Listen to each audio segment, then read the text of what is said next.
ঋণের বোঝায় যারা জর্জরিত, বিষ্ণু ইসলাম চমৎকার একটা দোয়া শিখিয়েছেন। আমাদের অনেকে ঋণের বোঝায় জর্জরিত, আছে না নাই? এদিকে কেউ আছেন? থাকলে হাত তোলার দরকার নেই, থাকলে এই দোয়াটা পড়বেন। এক সাহাবীর নাম আবু উমামা, নামাজের ওয়াক্ত ছাড়া উনি মসজিদে যেয়ে বসে আছে। বিষ্ণু বললেন, কিরে আবু উমামা, নামাজের তো ওয়াক্ত হয় নাই, মসজিদে কি? সাহাবী বলে, হুমুমুন লাজিমাতনি ওয়া দুয়ুন, নবী গো, ঋণের বোঝায় এমন টেনশনে আছি, ঘরে থাকতে পারলাম না, মসজিদে চলে আসছে। বিষ্ণু বলেন, আমি কি তোমার এমন একটা দোয়া শিখাবো যেটা বললে আল্লাহ তাআলা তোমার ঋণের বোঝা হালকা করে দিবে?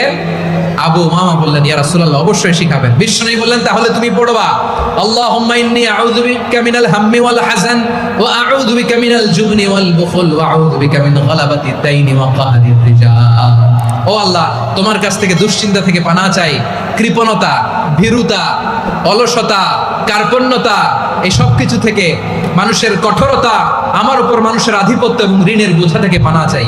এই দোয়াটা যখন বিষ্ণু শিখাই দিলেন, আবু উমামা বারবার এই দোয়া করেন, আল্লাহুম্মা ইন্নী আউযু বিকা মিনাল হাম্মি ওয়াল হাযান ওয়া আউযু বিকা মিনাল আজজি ওয়াল কাসাল ওয়া আউযু বিকা মিনাল জুবনি ওয়াল বুখল ওয়া আউযু বিকা মিন গালাবাতিদ দাইনি ওয়া কাহরির রিজাল।